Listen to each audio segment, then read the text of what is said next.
La batalla que liberó a Gran Bretaña de la amenaza de invasión por parte de los ejércitos de Napoleón Bonaparte no tuvo lugar en tierra, sino en el mar.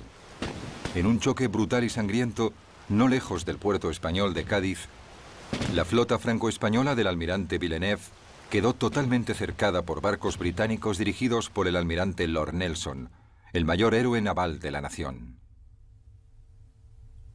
La batalla naval más famosa de la historia se libró un tranquilo día de octubre de 1805 en Trafalgar.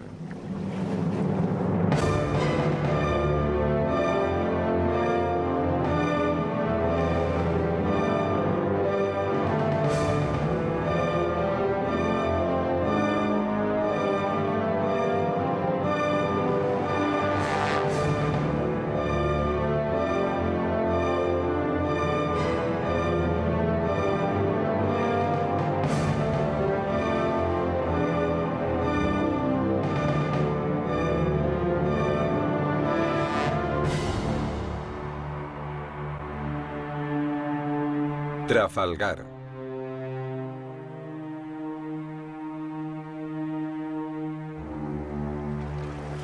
El Tratado de Amiens, firmado el 25 de marzo de 1802, otorgó a Gran Bretaña y a Francia una paz frágil que duró poco más de un año. Napoleón detestaba a los británicos, cuya victoria en la batalla del Nilo en 1801 había echado por tierra sus planes para Oriente Medio. Además, el tratado fue apenas un intervalo entre guerras, durante el cual el emperador reconstruyó su armada y urdió minuciosos planes para invadir Inglaterra. Cuando las hostilidades entre los dos países volvieron a comenzar en 1803, Napoleón había construido ya una impresionante armada, por lo que el temor británico a una invasión francesa crecía día a día. El clamor público británico para que se diese una respuesta tangible al renovado militarismo francés hizo que las defensas terrestres del país fueran mejoradas significativamente, y Gran Bretaña, al igual que la Francia de Napoleón, también empezó entonces a reforzar su armada. En 1803 se unieron a ella otros 20.000 hombres, muchos de ellos reclutados obligatoriamente en la marina mercante, y en un frenesí constructor se botaron 80 nuevos barcos de guerra en un período de apenas 12 meses. Aunque no se hubiera producido este rápido aumento de su flota, a principios del siglo XIX Gran Bretaña ya poseía la armada más profesional del mundo, formada por marinos experimentados y disciplinados, ejercitados por un entrenamiento de primer orden que los convertía en una formidable fuerza de combate. Hay varias maneras de juzgar la eficacia de una armada. Y creo que deberíamos empezar por echar un vistazo a los oficiales. Los oficiales de la Marina Real se conocían entre ellos desde hacía mucho tiempo. En realidad, habían empezado juntos como aspirantes a oficiales a los 10, 11 o 12 años de edad. Y cuando se convertían en capitanes, llevaban ya unos 30 años en el mar. Eso quería decir que había un cuerpo de oficiales con una gran experiencia como marinos y mucha habilidad con la artillería. Los franceses, por el contrario, acababan de pasar por una revolución y casi todos sus aristócratas habían sido guillotinados. Y la Marina Real Francesa anterior a la revolución había sido una organización muy aristocrática. Todos los que tenían alguna vinculación con la nobleza habían huido del país para evitar ser guillotinados o sufrir cualquier otro de los castigos a los que se sometía a los representantes del antiguo régimen, como se denominaba. El almirante Villeneuve, como sus oficiales superiores, pertenecían al segundo o incluso al tercer nivel de comandantes navales franceses. Y esto, que en lo más alto de la jerarquía no era bueno, se repetía en todos los estratos hasta el más bajo. Las tácticas navales bélicas británicas y francesas eran muy distintas. Las francesas durante la batalla solían ser defensivas, para limitar el daño que se pudiera infligir a sus barcos e incrementar sus posibilidades de huida, en lugar de luchar por una victoria decisiva. Cuando los franceses se dieron cuenta de que no podían medirse en combate con la Marina Real, decidieron intentar inmovilizar a los barcos británicos. En el momento del ataque, un artillero francés disparaba mientras el barco se aproximaba, lo que significaba que dicho artillero disparaba contra las jarcias enemigas. Por lo tanto, los franceses siempre disparaban para evitar el movimiento de sus enemigos, mientras que los británicos disparaban a los cascos de los barcos enemigos para intentar hundirlos. La Marina Real había conservado la tradición de utilizar armas que fueran principalmente asesinas de barcos. Y estas llegaron a su apogeo con el Carinaum, un arma que parecía un enorme mortero.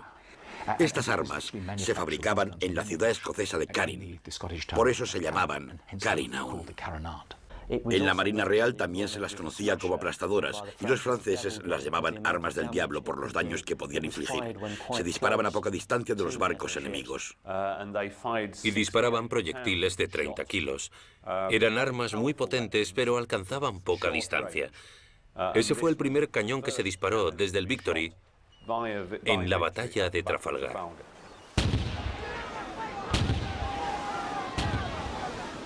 De las variadas tácticas que se utilizaban para causar daños en los barcos enemigos y matar a los que iban a bordo, barrer un barco era la más efectiva. Para conseguirlo, un buque debía pasar junto a la popa de su oponente, desde donde podía lanzar los proyectiles de sus cañones de popa a proa. Eso permitía concentrar la potencia de todo el lado contra la zona más débil del barco enemigo.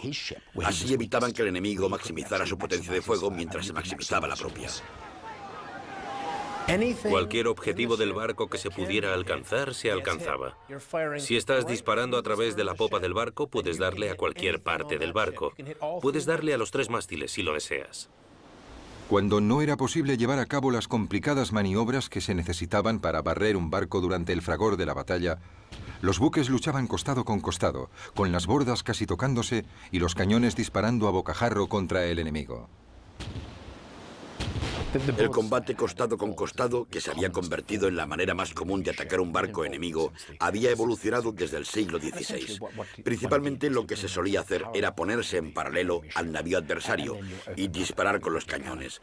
La desventaja de luchar costado con costado era que se tardaba mucho tiempo en tener algún efecto sobre el buque atacado. Era totalmente increíble la cantidad de impactos que un barco de 3 gruesas cubiertas de madera de teca y un casco fabricado también con teca podía llegar a soportar. Cuando Nelson escribió en su famoso memorándum antes de la batalla de Trafalgar que ningún capitán puede equivocarse mucho si coloca su buque junto al del enemigo, hablaba por experiencia. Había visto los efectos de un ataque costado con costado lanzado contra el interior estrecho de las cubiertas de armas de un buque de guerra. El efecto del fuego disparado desde otros buques al costado de un barco lo que producía era romper la madera del lugar del impacto en enormes y peligrosas astillas que volaban en todas direcciones por las cubiertas de armas inferiores, causando un caos absoluto y graves heridas a los hombres. A menudo provocaban la muerte, pero más frecuentemente infligían importantes mutilaciones. Los artilleros ingleses eran más rápidos en la tarea de cargar sus armas que los de la Marina francesa, principalmente por su nivel de formación. Además, tenían mejor puntería que sus homólogos franceses. Todos los cañones se cargaban por su boca, pero los artilleros disponían de diferentes tipos de munición, según el objetivo que intentaran alcanzar. Los proyectiles redondos y sólidos se disparaban para causar daños estructurales. Los proyectiles de barra, que eran 2 balas de cañón unidas por una barra de acero, se lanzaban girando por el aire para atacar los mástiles. Igualmente existía el proyectil de cadena, que era una bala de cañón partida en 2 mitades, unidas por una cadena que cuando se disparaba daba vueltas por el aire para alcanzar las velas y las jarcias. Y finalmente estaba lo que se llamaba proyectil de racimo, que era un paquete formado por 9 balas de cañón de 1 kilo, envueltas juntas con lonas y cuerdas. Esta era como un arma antipersona porque cuando se disparaba, la lona y las cuerdas se quemaban y entonces se liberaban las pequeñas balas que barrían la cubierta del enemigo. Normalmente este tipo de arma se disparaba contra grupos de abordaje en las cubiertas enemigas. Los británicos eran unos enemigos particularmente temibles cuando abordaban un barco. En una famosa ocasión, los 50 hombres que formaban la tripulación del Speedy consiguieron dominar y vencer a los más de 300 marineros de un navío francés. Más frecuentemente, sin embargo, los barcos izaban bandera blanca y se rendían antes de que el combate cuerpo a cuerpo tuviera lugar. El combate cuerpo a cuerpo durante las acciones de abordaje, por ejemplo, era brutal. Y en estas luchas cuerpo a cuerpo se usaba lo que fuese para infligir heridas al enemigo, ya fuera una daga, un hacha, un mosquete, una bayoneta, lucios de abordaje, palos o trozos de madera. Cualquier cosa que se pudiese empuñar o con la que se pudiese golpear a otro hombre se utilizaba para intentar hacerse con el control del barco enemigo.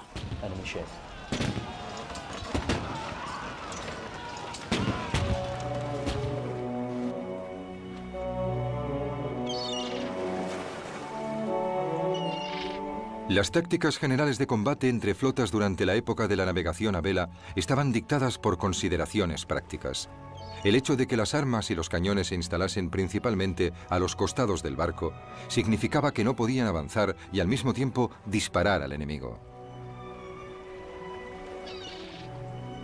Los navíos luchaban a menudo en línea, costado con costado, como en las batallas de Copenhague y del Nilo de 1801.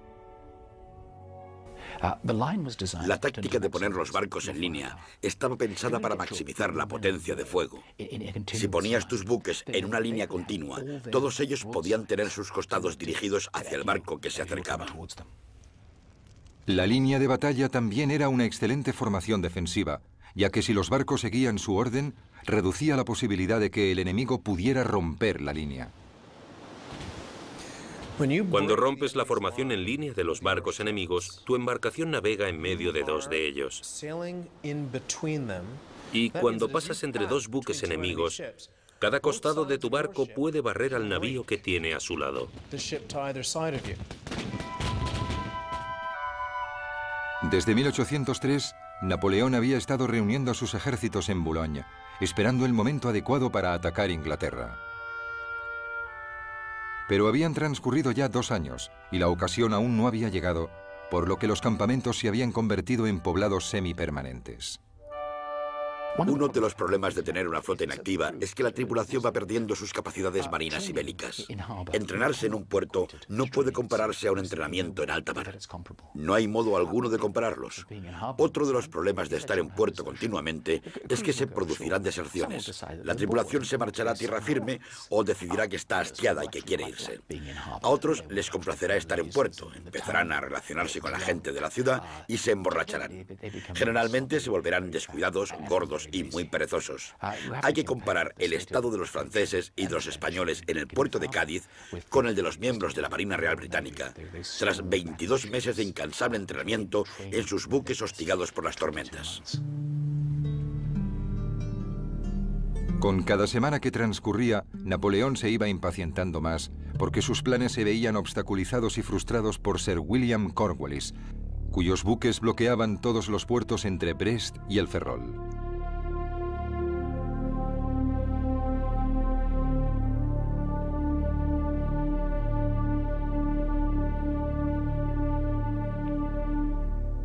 Y también por Cuthbert Collingwood, que hacía lo mismo en el puerto de Cádiz.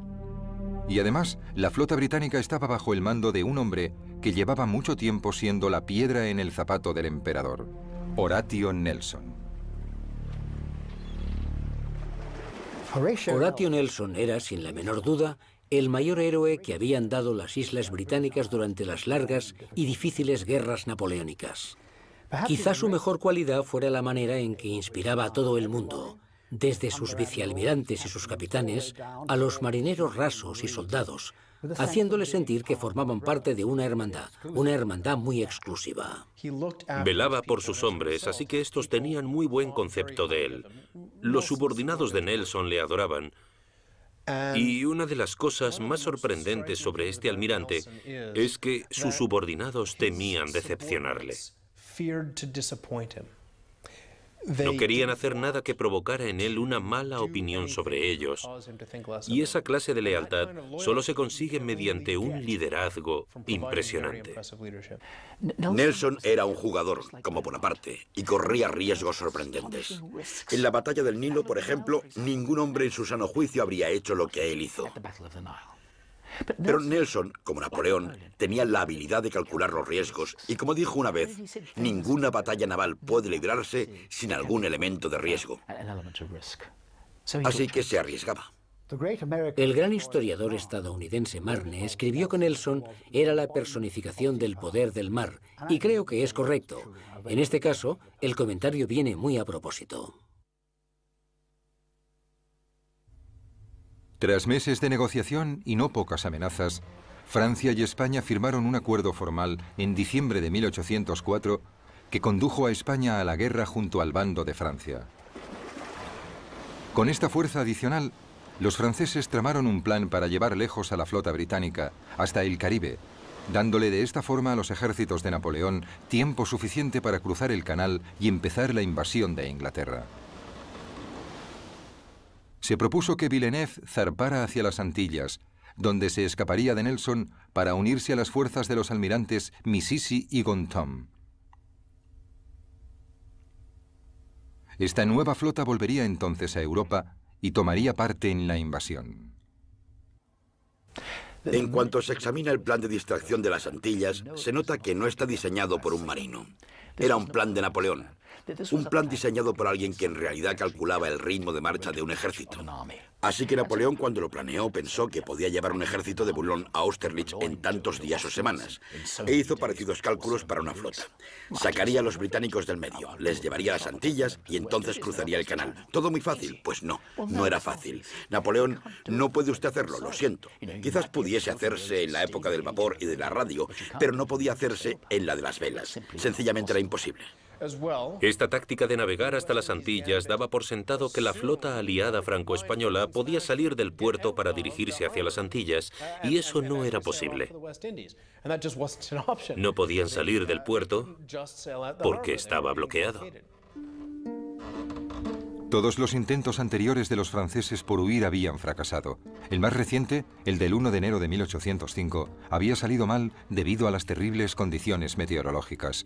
Por fin, el 30 de marzo, Villeneuve consiguió escapar al bloqueo de Nelson. De acuerdo con el plan, zarpó a toda vela hacia la isla Martinica, en las Antillas. Por supuesto, Nelson emprendió la persecución de la flota francesa. Hasta ahí todo funcionaba según el plan francés. Por desgracia para Villeneuve, no había tenido en cuenta la velocidad a la que Nelson navegaría. Un trayecto que Villeneuve cubrió en 6 semanas y que había acabado con 1000 de sus hombres enfermos, fue recorrido por Nelson en apenas 3 semanas, llegando con sus hombres en forma y listos para luchar.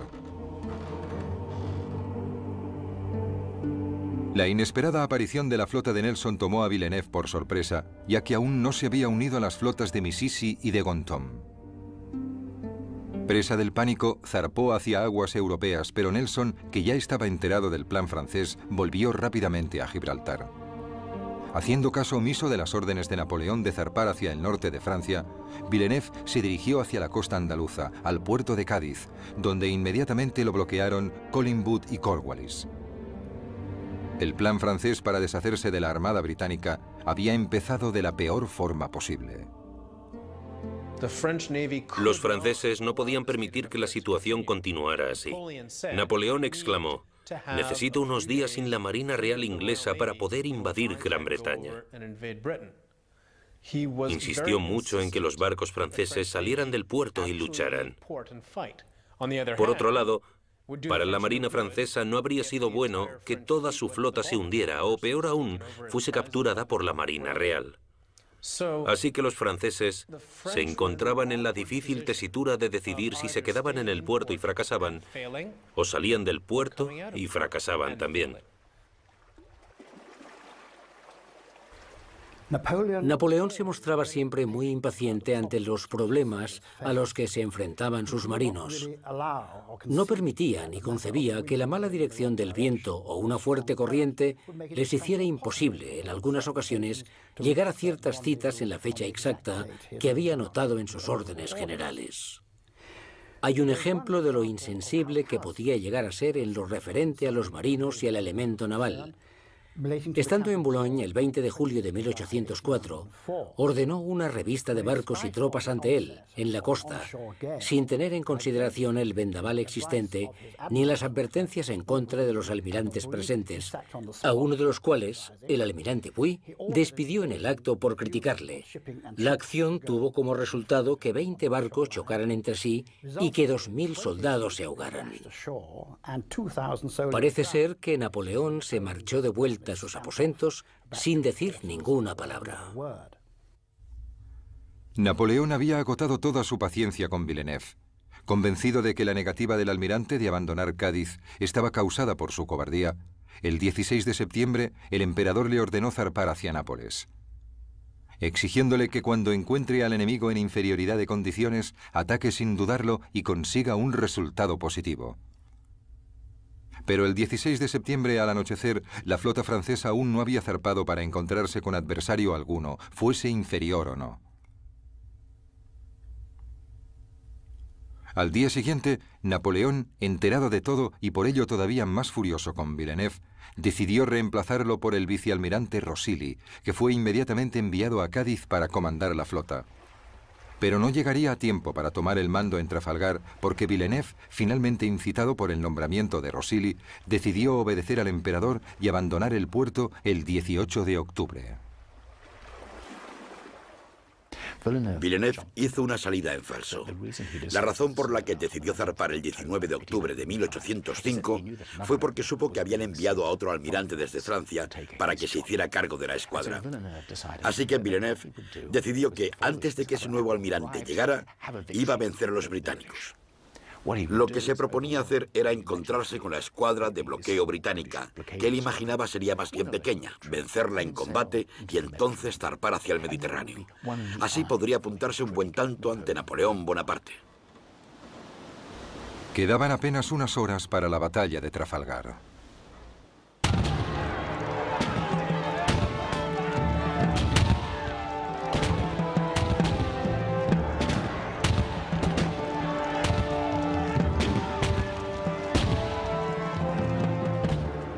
Nelson se dio cuenta de que habría un gran número de barcos importantes en cada flota y decidió que para ganar con claridad y para hacerlo antes de que terminara el día, tenía que proceder de forma totalmente diferente a cuanto se consideraba normal en esa época. Y se le ocurrió la táctica de atacar perpendicularmente la línea de la flota franco-española. Nelson organizó a su flota en dos columnas y se dispuso a dirigirse directamente hacia la línea franco-española. Esto iba en contra de los procedimientos bélicos convencionales. Significaba que durante un tiempo las dos columnas británicas estarían totalmente expuestas a las andanadas de la flota enemiga. Pero también significaba que, si sobrevivían a ello, podrían romper la línea aliada. Iban directos hacia la línea de la escuadra aliada. Así que a la izquierda, Nelson atacó la línea de batalla justo en el medio.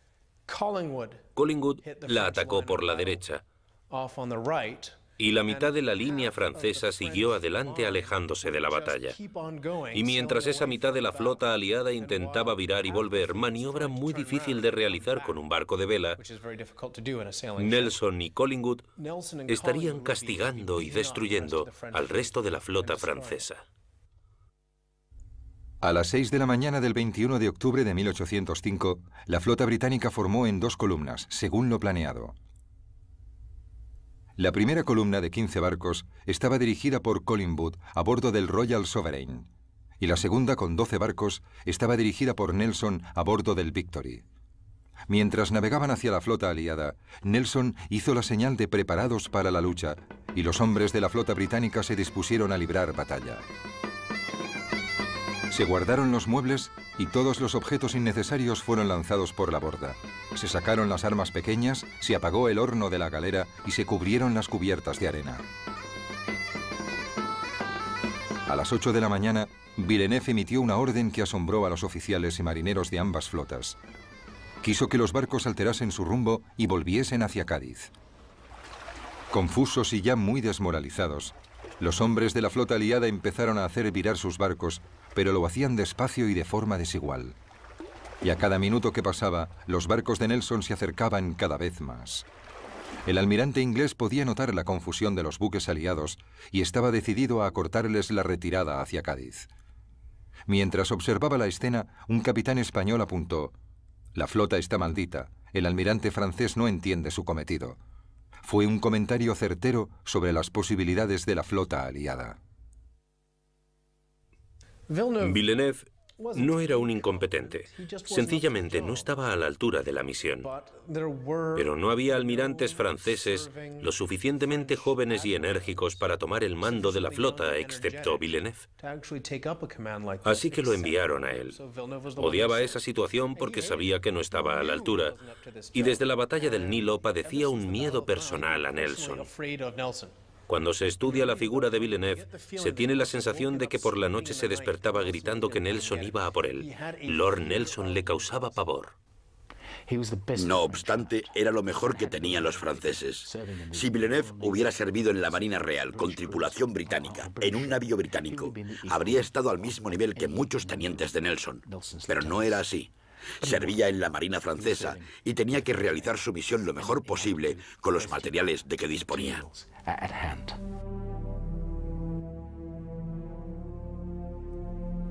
Las dos columnas británicas continuaron acercándose a la frágil línea aliada. Nelson se dirigió al centro y Collingwood a la retaguardia. Incluso entonces, la astuta mente táctica de Nelson buscaba la forma de ganar ventaja sobre su enemigo. Les atacaré inmediatamente, si puedo, a un tercio del barco de cabeza. Creo que eso sorprenderá y confundirá al enemigo. Nos llevará a una batalla desordenada, y eso es lo que quiero. Situó al Victory donde quería. El Victory era su buque insignia, así que decidió que sería el que dirigiera su columna, y por ello sería el que se encontraría en la posición más difícil, más precaria y más vulnerable al ataque de la línea aliada. Mientras se aproximaban, el capitán Hardy, el capitán del Victory, le preguntó a Nelson: «¿Por dónde quiere que cruce, señor?». A lo que Nelson respondió: «No me importa, apunte al barco más cercano». A las 11:25, Nelson dio la famosa señal: «Inglaterra espera que cada hombre cumplirá con su deber», que fue recibida con vítores desde los navíos británicos. Parece que esa indicación debía causar una gran emoción en toda la flota, y en algunos barcos así fue, siendo recibida con vítores. Pero en el Royal Sovereign, el comandante Collingwood, el segundo al mando de Nelson, se molestó mucho. Y parece ser que al leerla dijo: «Ojalá Nelson dejara de enviar esas indicaciones. Sabemos perfectamente lo que tenemos que hacer». A las 12:20, Nelson dio la señal final que decía: «Pretendo forzar o atravesar la línea enemiga para evitar que vuelvan a Cádiz». Los hombres del Redoutable entendieron lo que pretendía el almirante y cerraron el espacio que quedaba entre este barco y el Bucentaure, negándole al Victory el espacio que necesitaba para pasar entre los dos navíos franceses. El Victory quedó bajo el fuego de los costados del Redoutable y del Santísima Trinidad, y como no había llegado aún a la línea, no les pudo devolver los disparos. El Victory sufrió graves daños. La mayor parte del trinquete desapareció y la mitad del mástil principal quedó destrozado, así que el Victory perdió gran parte de su capacidad de navegación. Mientras tanto, al sudeste de Nelson y del Victory, el Royal Sovereign de Collingwood se convirtió en el primer buque británico en llegar a las líneas enemigas. A pesar de estar expuesto al fuego adversario, atacó al buque insignia español, el Santa Ana, que entonces era el mayor buque de guerra del mundo. El Royal Sovereign no disparó hasta situarse junto a su oponente, y entonces lanzó una terrible andanada a bocajarro contra el Santa Ana, causándole grandes daños y muchas bajas. Fue un gran éxito para Collingwood y para la flota británica, pero como contrapartida, el Royal Sovereign recibió rápidamente el ataque del San Justo y el San Leandro. Solo la oportuna llegada del Belil del capitán Harwood y del Mars y del Tonan poco después lograron que los barcos aliados se alejaran. El Royal Sovereign continuó su despiadada descarga de artillería contra el buque insignia español hasta que a las 2:15 de la tarde, con los 3 mástiles destrozados, el Santa Ana se rindió a Collingwood. 340 marineros españoles habían muerto o resultado heridos durante el ataque. El Royal Sovereign también se encontraba muy dañado, con 141 hombres muertos o gravemente heridos esparcidos sobre las cubiertas.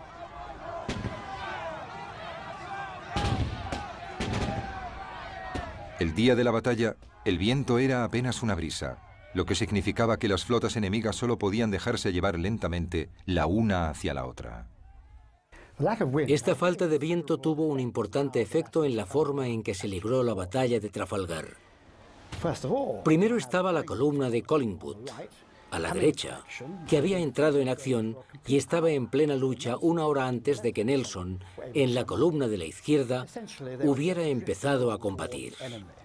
En realidad, se dejaba llevar por el suave viento hacia la flota enemiga, con escasas posibilidades de controlar su velocidad y su avance. En todo caso, casi todos los barcos habían izado sus velas de batalla, reduciendo velamen antes de lanzarse al ataque. Así que podían hacer muy poco, y esto fue lo que dictó las distintas fases de la batalla. Mientras avanzaba lentamente, el Victory, gravemente dañado, recibía los ataques del Redoutable y del Bucentaure. Y con 50 bajas, aún no podía abrir fuego.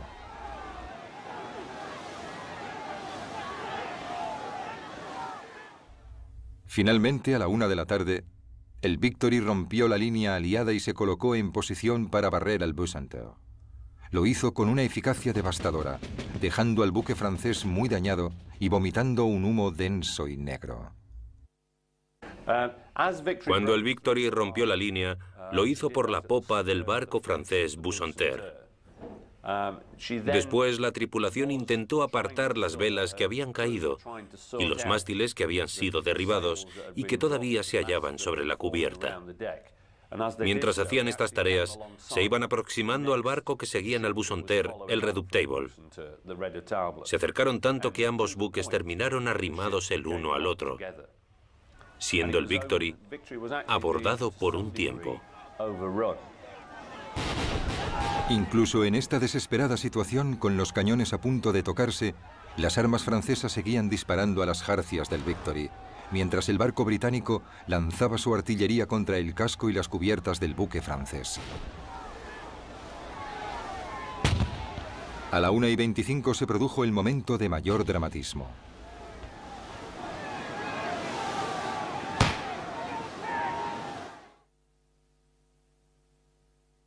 Cuando el fuego enemigo alcanzó a Nelson, este iba y venía nerviosamente por el castillo de popa junto a Hardy. No había mucho más que pudiera hacer. Tenía que dejar que los hombres le vieran para mantener alto su espíritu combativo. Nelson no usaba la chaqueta de su uniforme. Vestía una levita raída, pero como era caballero de 4 órdenes de caballería diferentes, tenía bordadas las insignias de dichas órdenes en la levita. Era un objetivo claro, pues aunque no llevara su uniforme de almirante, portaba una chaqueta que cualquiera podía distinguir. Nelson se hallaba cerca del hueco de la escotilla, y mientras estaba encarado hacia la popa, una bala venida del Redoutable le alcanzó de lleno. Le entró por el hombro, le atravesó el torso y se le incrustó en la columna vertebral. Al levantarlo del suelo, Nelson le dijo a Hardy: «Al fin han acabado conmigo, Hardy. Me han roto la columna». Inmediatamente sacaron a Nelson de la cubierta. Le llevaron, herido de muerte, a la cabina del Victory, que estaba llena de marineros muertos o moribundos, en una escena que Alexander Scott, el capellán del barco, compararía más tarde con el caos de una carnicería. En medio de esa pesadilla de miembros amputados y cuerpos destrozados, el almirante Nelson yacía moribundo. A los marineros y oficiales heridos en un buque de guerra se les atendía bajo las cubiertas en la cabina del piloto. Los cirujanos trabajaban allí abajo. Era una escena horrible. Allí llevaron a Lord Nelson. Los marineros lo llevaron en brazos hasta la cabina, pero cuando el cirujano le dijo: Intentaré salvarle, señor. Nelson le respondió, no pierda el tiempo conmigo, voy a morir. Noto que tengo la columna partida. Noté cómo la bala me rompía la espalda. Nelson dijo que sentía que sangraba cada vez que respiraba. Y repitió que estaba acabado. No se moleste por mí. Vaya a atender a los hombres que pueda salvar. A las 2 de la tarde, el Redoutable se rindió finalmente izando la bandera blanca. Atacado por el Victory a babor y por el Temerein a estribor, tanto su valiente capitán, Jean-Jacques Lucas, como su tripulación habían luchado con coraje. El Redoutable había empezado la batalla con 643 oficiales y tripulantes. Cuando el malherido Lucas entregó su espada para rendirse, no sabía que 487 de ellos habían muerto y que otros 81 sufrían heridas mortales. Solo 75 hombres estaban lo bastante bien como para poder tripular el barco. A los británicos no todo les estaba saliendo bien. Era evidente que el Victory estaba prácticamente destruido. A todos los efectos, a las 3 de la tarde, era solo un bulto flotando, debido a la potencia del ataque del Redoutable. El Royal Sovereign de Collingwood era el que había sufrido los peores ataques. Había sido rodeado por 5 barcos franceses y españoles que lo habían destrozado. Pero los barcos aliados también se habían causado tantos daños entre ellos como los que le habían infligido al Royal Sovereign. A las 2 menos cuarto, Villeneuve le había hecho señas al Formidable en la vanguardia aliada, transmitiéndole la orden desesperada de que fuera a ayudar al resto de la flota. Pero el almirante Dumanoir, al mando del Formidable y a la cabeza de unos 10 barcos de su división que no habían sido atacados, hizo caso omiso del mensaje del almirante francés. El comportamiento de Dumanoir es uno de los grandes imponderables de ese día. ¿Qué estaba haciendo? ¿Por qué no viró más rápidamente? ¿Era un cobarde? ¿O había otra razón que lo motivaba? No puedo creer que fuera un cobarde, y no creo que los historiadores en general piensen que a Dumanoir le faltara arrojo para luchar. Dumanoir odiaba a Villeneuve. Existía un gran conflicto entre ellos. Eran rivales desde hacía años y Dumanoir sabía perfectamente lo que intentaba hacer Villeneuve con el Victory para ascender de categoría y continuar con su oposición a Napoleón Bonaparte. Sabía que habían enviado a otro oficial para comandar la flota franco-española y que Villeneuve se había lanzado a la batalla solo para escalar profesionalmente. Hasta las 2:30 de la tarde no viró para acercarse al combate, pero en ese momento ya solo quedaban 5 barcos aliados. El Rayo, el Francisco de Asís y el Eros, que se dirigían rumbo al norte, alejándose de la batalla tanto como podían, mientras que el San Agustín y el Intrepid habían tomado por propia iniciativa la decisión de dirigirse hacia la batalla. Dumanoir apenas tenía viento para virar rápidamente. Cuando finalmente logró hacerlo, seguía sin haber suficiente viento para lograr acercarse con rapidez al escenario de la batalla. Así que se desplazaba lentamente porque, como se trataba de barcos de vela, sin viento no avanzaban. Solo soplaba una suave brisa y Dumanoir tenía que dirigirse tan raudo como fuera posible hacia la batalla. Pero no podía hacerlo. La reducida división de Dumanoir llegó finalmente 3 horas después de que hubiera empezado la lucha, y no lo hizo con facilidad. El Mont Blanc y el Intrepid consiguieron navegar el uno hacia el otro, mientras que el Neptuno fue atacado por el Minotaur y por el Spearhead, que le disparó hasta que se rindió a las 5:10. A las 3 de la tarde, Dumanoir atacaba al Spearhead y al Minotaur, produciéndose un auténtico caos. Había mucha lucha, muchas balas yendo y viniendo, muchos buques combatiendo, con grupos de abordaje pasando de un barco a otro, y no había manera alguna de saber cómo acabaría la batalla. El propio Dumanoir se llevó los navíos restantes lejos del alcance de la flota británica. A las 4:15 de la tarde, tras sufrir nuevos ataques por parte del Leviathan, el Bucentaure, con Villeneuve a bordo, izó la bandera blanca. Había sufrido tantos daños y pérdidas que apenas un oficial y 5 hombres se rindieron al capitán del Conqueror. El Leviathan también logró acabar con el San Agustín, que perdió casi 400 hombres. En cambio, solo 26 hombres del Leviathan murieron o resultaron heridos. El diario de a bordo del HMS Victory describe que el fuego parcial continuó hasta las 4:30 de la tarde.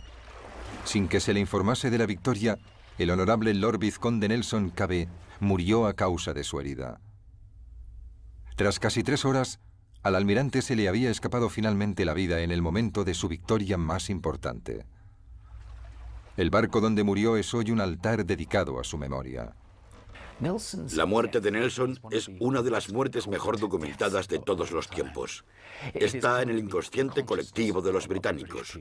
Todo el mundo sabe que las últimas palabras de Nelson, o unas de las últimas palabras que dijo, fueron "Bésame, Hardy". Se conocían de toda la vida. Era como un hermano que abandonara a sus hermanos. Y había vivido lo suficiente para dar órdenes al principio de la batalla. Una de las últimas órdenes que dio antes de luchar fue que todo el mundo anclara en cuanto acabase la batalla, para que la flota no se dispersase. Esa orden se llevó a cabo justo después de su muerte. Durante la batalla, cuando dispararon a Nelson, este ordenó que le cubrieran la cara mientras le llevaban a la cabina para ser atendido. Incluso entonces sabía que su figura daba mucha moral a la Marina Real y no quería reducir la eficacia en la lucha del Victory. Así que pidió que le pusieran un pañuelo sobre el rostro. Cuando Nelson murió y las tripulaciones inglesas empezaron a conocer la noticia, primero en el Victory, después en el resto de los barcos, y por supuesto, al llegar finalmente la noticia a Inglaterra, no se pueden imaginar el golpe que supuso para todos ellos, porque realmente pensaban que era un ser invencible y que les conduciría a victorias aún mayores. Normalmente, cuando los británicos se enteraban de alguna gran victoria, lo celebraban por todo lo alto. Se disparaban armas en los parques y en la Torre de Londres. Sin embargo, esta vez se produjo un gran sentimiento de pérdida porque Nelson había muerto. No fue una celebración alegre. Sentían que aunque hubiesen logrado una gran victoria y gran parte de la flota franco-española hubiese sido capturada o se hubiese hundido, habían sufrido un daño irreparable porque Nelson, su héroe, había muerto. La batalla de Trafalgar terminó a las 6:15, cuando el buque imperial francés Aquile desapareció en una enorme explosión que aniquiló a casi 500 hombres. Fue el último acto sangriento de un día horrible, y en toda la flota empezó el terrible y solemne proceso de reparar los barcos y curar los cuerpos destrozados. La flota francesa y española perdió más de 4.400 hombres y acabó con 2.500 heridos. Es un cálculo aproximado de la flota aliada. La Armada Británica perdió a 449 hombres, más o menos un 10% de los muertos de la flota franco-española. Y acabó con 1.200 heridos. Más o menos la mitad de los heridos de la flota aliada. En gran parte se debió a que los artilleros británicos disparaban a los cascos franceses, así que había muchas astillas volando en dichos barcos y matando gente, mientras que los franceses intentaban inmovilizar los barcos ingleses con su artillería y disparaban a las velas y a las jarcias para conservar el barco y llevárselo como botín, por lo que no mataron a tantos marineros británicos. Los ingleses inicialmente se llevaron 17 barcos franco-españoles como botín. Un barco explotó de manera espectacular y la noche del 21 de octubre estalló una tormenta que hizo perder 13 más. Así que el botín total fue de apenas 4 barcos. De los 27 buques británicos que habían entrado en combate, casi la mitad estaban fuera de servicio la noche del 21 de octubre. Así que no fue una victoria fácil. Los franceses y los españoles habían luchado muy duro y habían causado grandes daños en los barcos de la Marina Real. Después de Trafalgar, el Victory quedó seriamente dañado. Lo repararon y continuó en activo hasta 1812. Durante el periodo comprendido entre 1808 y 1812, lo comandó el almirante Simérez en el Báltico. Después volvió a Portsmouth, donde estuvo anclado como buque insignia del puerto hasta 1921, cuando lo retiraron al dique seco, donde todavía sigue. Sin embargo, igual que entonces, sigue siendo, y ojalá así sea para siempre, un barco al servicio de la Marina Real. Actualmente es el barco en servicio más antiguo del mundo, como indica la bandera de la insignia blanca, y tiene asignada tripulación de la Marina Real a bordo. Si el resultado de la batalla de Trafalgar fue decisivo desde el punto de vista estratégico, sus efectos sobre vencedores y vencidos fueron también profundos. Convirtió a Gran Bretaña en la mayor fuerza naval del mundo durante más de un siglo, y a Nelson en una leyenda. Conservado en alcohol, su cuerpo fue devuelto a Inglaterra, donde recibió funerales de Estado. Villeneuve, capturado, fue repatriado un año después, suicidándose en circunstancias sospechosas al poco de regresar a su país. Muchos afirmaron que la batalla de Trafalgar había salvado a Gran Bretaña del inminente peligro de invasión. De hecho, no fue así. Napoleón había cancelado todos los preparativos para la invasión al saber que el almirante Villeneuve había entrado en Cádiz unos días antes. Y el día de la batalla de Trafalgar se hallaba en Alemania, involucrado en plena campaña de Lom. Así que no salvó a Inglaterra de una invasión inmediata. Otros historiadores han señalado que Trafalgar no detuvo el programa de construcción de buques franceses y que en 1814 la marina francesa era mucho más poderosa de lo que había sido en 1805 y que empezaba a equipararse en fuerza con la Marina Real. Una vez dicho esto, es fácil minimizar la batalla de Trafalgar y sus consecuencias sobre la historia europea. Pero la verdad es que tuvo una enorme importancia.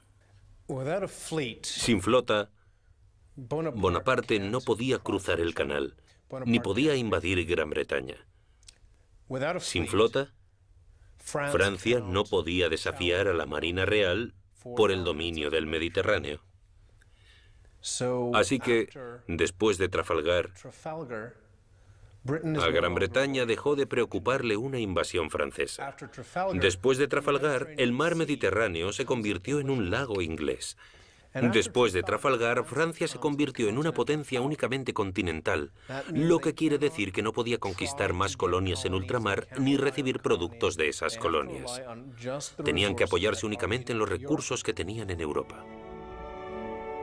El sueño de Napoleón de invadir Inglaterra había sido destruido para siempre, aunque la derrota no menguó su ambición.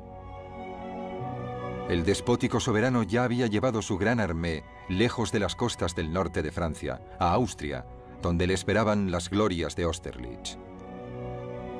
El desgraciado Villeneuve, que tras la batalla de Trafalgar observó que tanto coraje merecía un destino mejor, fue el que mejor resumió la apremiante situación de la armada de Napoleón, que había recibido tan brutal golpe.